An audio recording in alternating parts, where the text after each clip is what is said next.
Hai, kali ini kita akan membahas tentang lookup. Yang pertama kali kita bahas tentang vertical lookup.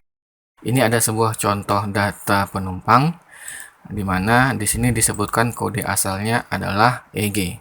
Lalu kita mempunyai sebuah tabel acuan pencarian di mana ada beberapa kode di situ terdaftar di situ.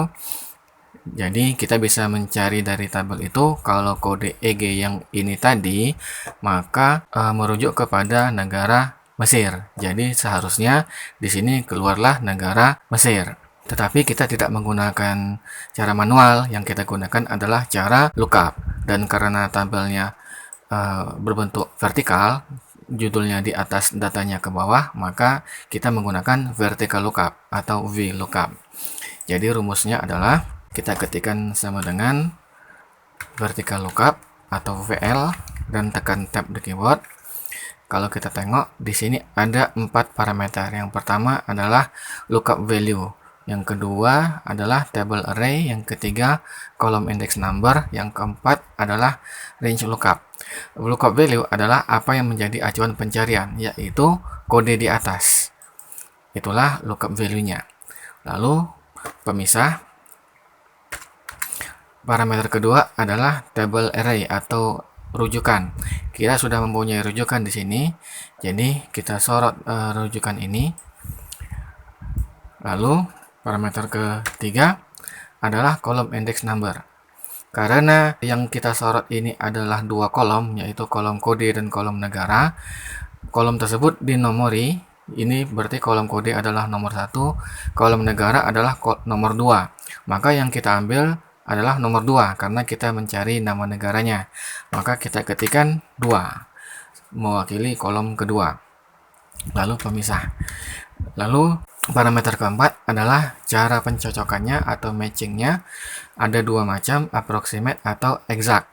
Untuk kode kita pilih exact. Karena tadi kan kita menggunakan kode EG di atas ini, maka kita hendak mencocokkan dengan kode EG dari tabel. Maka kita pilih exact atau false. Selesai lookupnya, kita tutup kurung dan enter. Maka keluarlah hasilnya negara Mesir.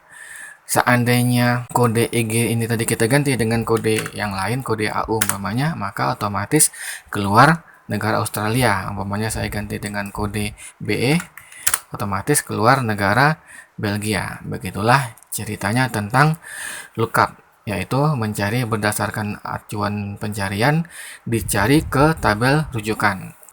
Sekarang kita mempelajari materi keduanya, yaitu ketika tabel yang mau diisi lookup ada lebih dari satu baris, maka ada kekhususan pada tabel rujukannya.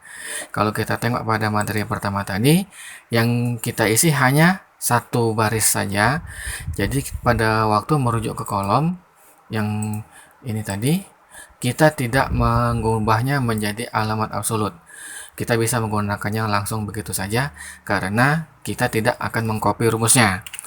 Tetapi ketika kita berada di materi 2, rumusnya ini nanti akan di-copy ke bawah. Coba kita lihat seandainya tidak menggunakan alamat absolut.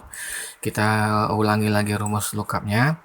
Kita lihat tabelnya adalah tabel vertikal. Berarti rumusnya sama seperti yang tadi. Rumusnya adalah vertical lookup, VL dan tekan tab di keyboard.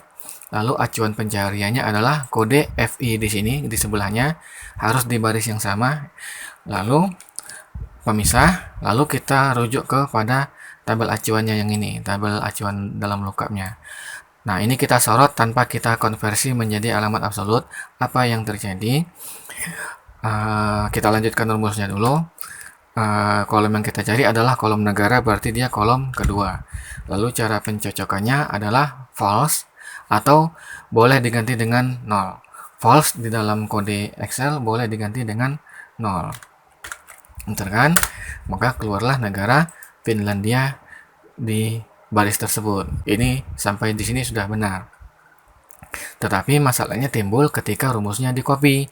Kalau kita copy ke bawah rumusnya, coba saya copy ke bawah sampai di sini, maka yang terjadi adalah setiap kali rumusnya turun ke bawah, maka tabel rujukannya juga turun ke bawah. Coba kita tengok yang di sini. Nah, ini tabel rujukannya yang merah ini sudah turun satu baris ke bawah. Ketika rumusnya sudah diturunkan, di copy satu baris ke bawah. Ketika di baris ketiga, kita klik lagi di sini.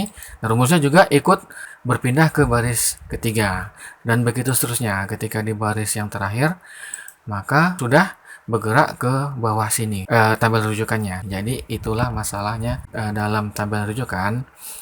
Dia tidak bisa digunakan begitu saja seandainya rumusnya akan di-copy ke bawah. Jadi kita ulangi lagi rumus ini. Jadi caranya bagaimana? Ketika kita akan menggunakan tabel rujukan, ada 5 cara yang bisa gunakan supaya tabel rujukannya tidak berpindah. Cara pertama, saya ulangi dulu rumusnya, rumus VLOOKUP. Klik pada kode pencarian, lalu klik pada tabel rujukannya. Nah, yang menjadi masalah tadi adalah barisnya berpindah, yaitu dari rentang baris 5 sampai rentang baris 10. Ketika di copy ke bawah, nanti dia bergerak menjadi 6 sampai 11. Ke bawah lagi nanti dia bergerak menjadi 7 sampai 12. Jadi supaya dia terkunci, kalau menggunakan cara satu adalah kita kunci dia secara manual dengan menambahkan $ di depan barisnya.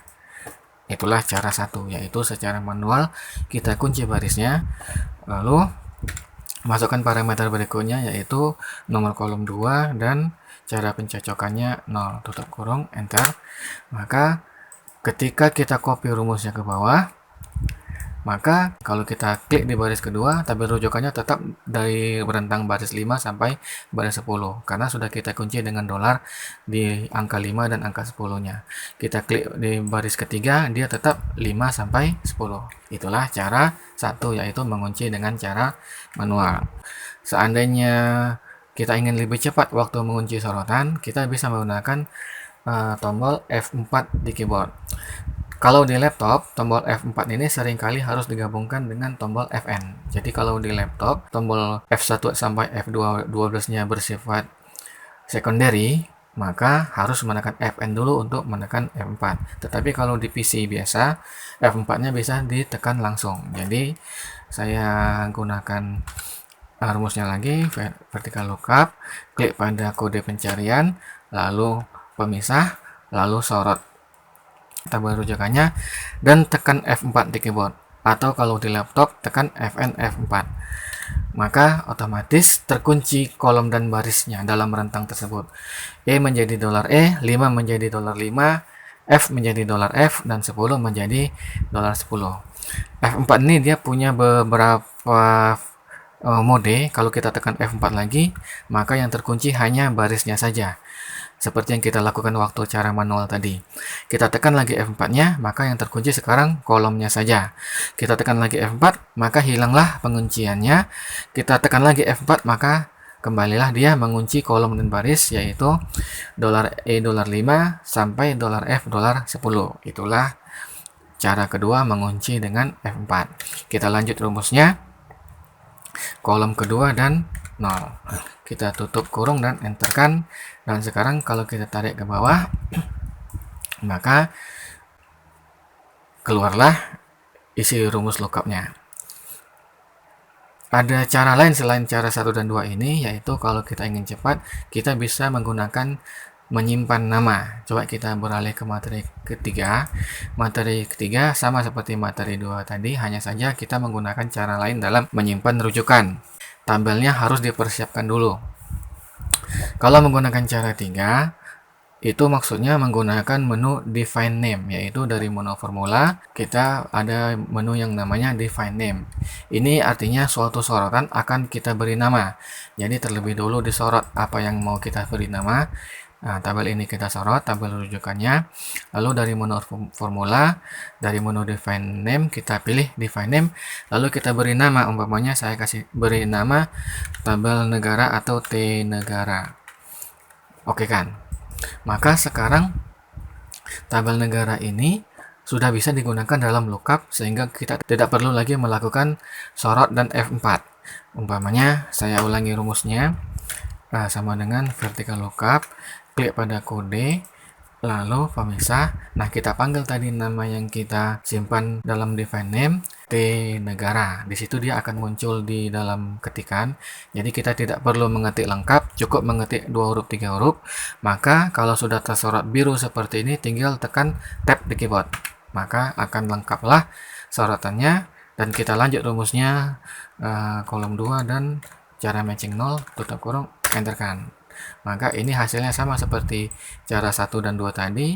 Kita berhasil mendapatkan nama negaranya, tetapi kita menggunakan cara simpan nama atau dari menu formula define name. Itulah tadi cara ketiga. Menu define name ketika kita sudah simpan, maka nama tersebut akan bisa kita lihat dari menu use in formula, atau untuk mengelolanya kita bisa menggunakan menu name manager.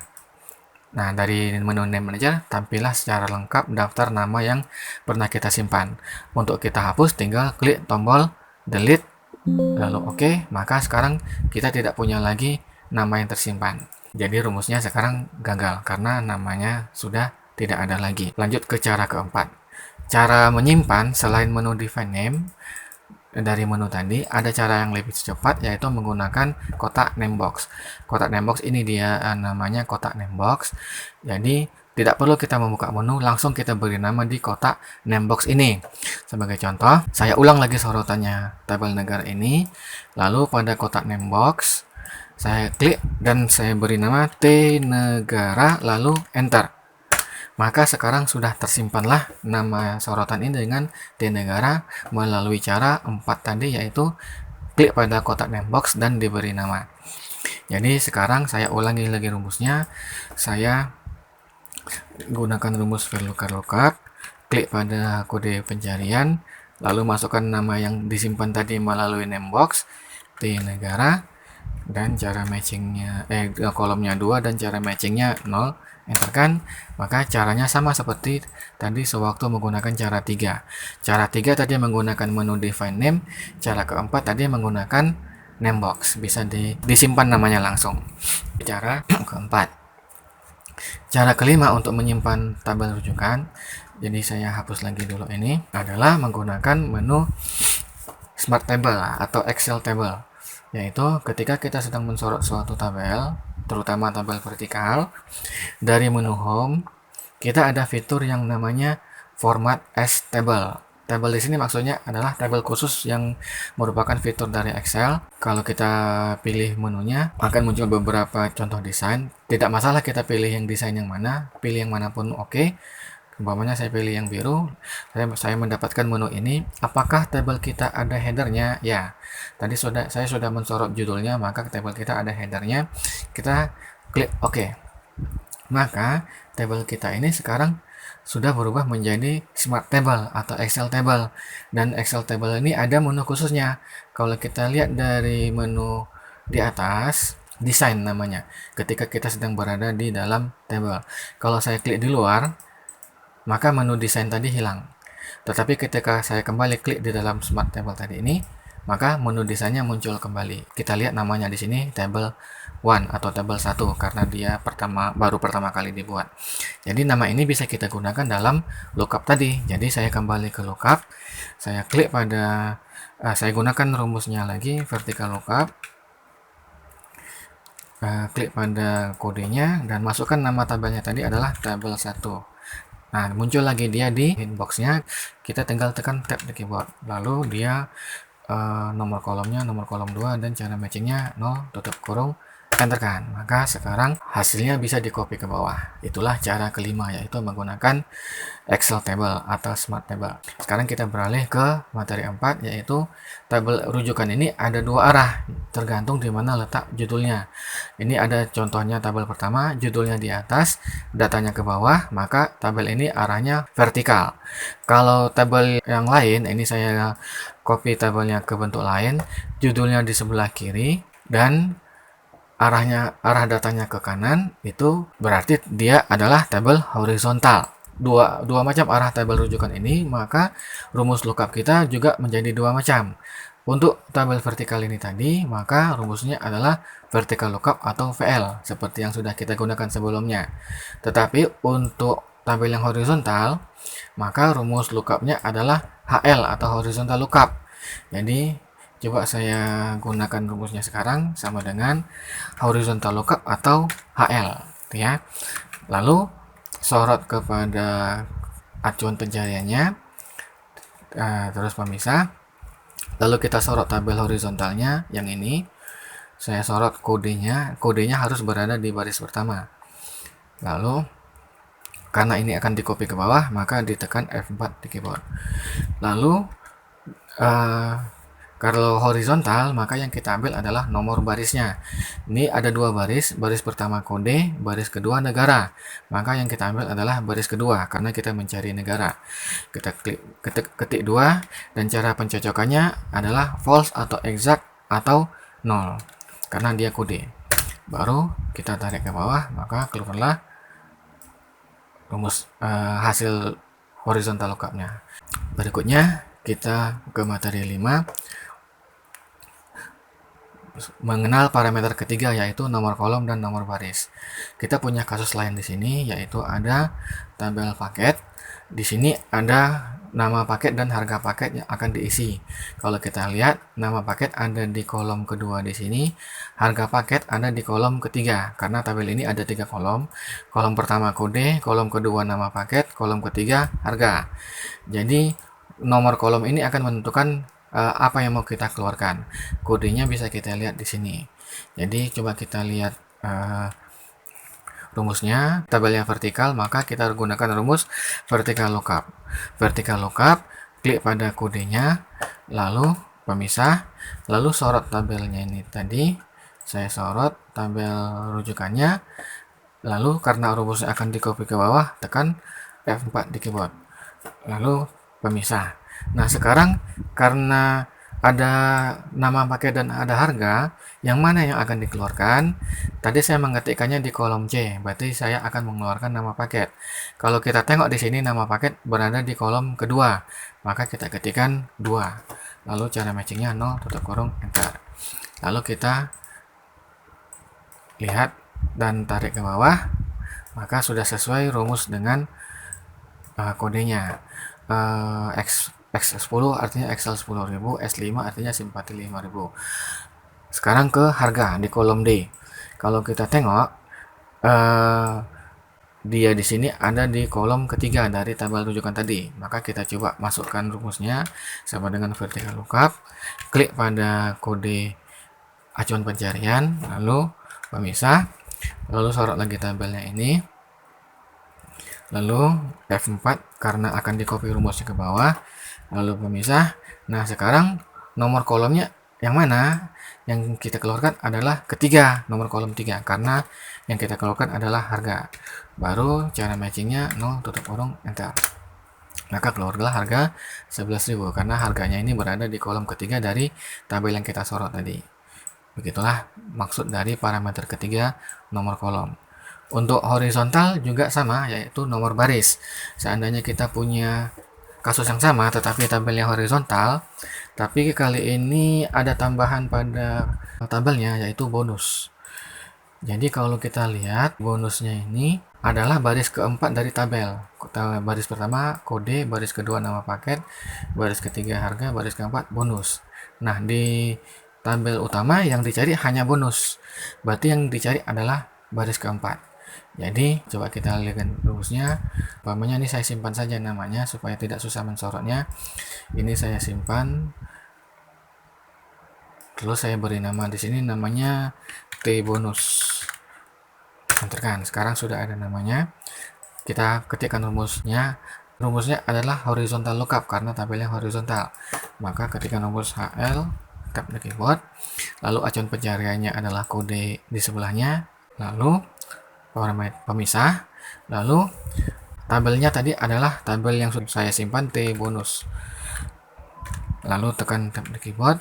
Nah, sekarang baris keberapa dari tabel horizontal ini? Bonus ada berada di baris keempat, maka kita ketikkan 4. Lalu titik koma, dan cara matchingnya 0 karena dia kode.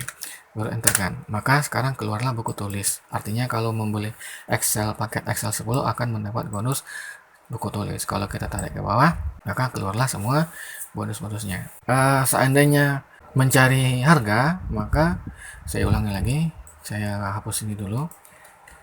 seandainya yang dicari adalah harga, maka rumusnya ya akan mencari baris ketiga, karena kalau kita lihat di tabel horizontalnya harga berada di baris ketiga. Jadi coba kita ulang rumusnya, sama dengan horizontal lookup, klik pada kodenya, lalu tabelnya tadi P bonus, lalu sekarang baris ketiga karena mencari harga, baru cara matchingnya 0, enterkan, maka keluarlah harganya 11.000, 6.000, dan seterusnya. Itulah maksud dari nomor baris dan nomor kolom dalam lookup, yaitu parameter ketiga. Sekarang kita lanjut ke materi 6.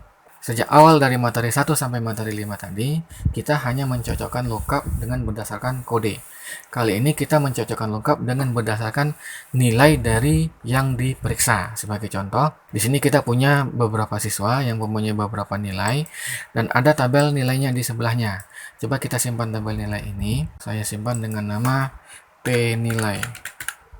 Enterkan. Kalau seandainya di sini nilai 68 untuk Nur Laili, maka seharusnya yang keluar adalah C, karena 68 lebih tinggi dari 60 tetapi masih di bawah dari 70. Maka seharusnya di sini adalah keluar C. Lalu bagaimana rumus lookupnya? Nah, kita gunakan rumus lookupnya sama dengan vertical lookup, karena tabelnya adalah tabel vertikal. Lalu klik pada nilai yang mau diperiksa, lalu pemisah, lalu tabelnya tadi adalah tabel nilai, lalu parameter berikutnya adalah kolom kedua. Tetapi pada parameter keempat, kita tidak lagi menggunakan kode, karena kalau kita menggunakan kode artinya kita harus mencari angka yang sama, yaitu kalau 68 maka berapa yang keluar predikatnya. Nah, di sini tidak ada 68 di dalam tabel nilainya, yang ada kelompok 0, kelompok 50, kelompok 60, kelompok 70, kelompok 90. Jadi kita tidak bisa menggunakan kode atau false, maka kita menggunakan approximate untuk mencari besaran nilainya masuk ke kelompok yang mana. Jadi kita pilih true, atau boleh kita ganti dengan 1. Jadi true atau approximate boleh diganti dengan 1, yaitu untuk mencocokkan nilainya. Lalu saya enterkan, maka keluarlah nilainya C, karena dia lebih besar dari 60 tetapi masih lebih kecil dari 70. Dan kalau kita tarik ke bawah, maka keluarlah masing-masing nilai tersebut tadi. Itulah maksud dari approximate.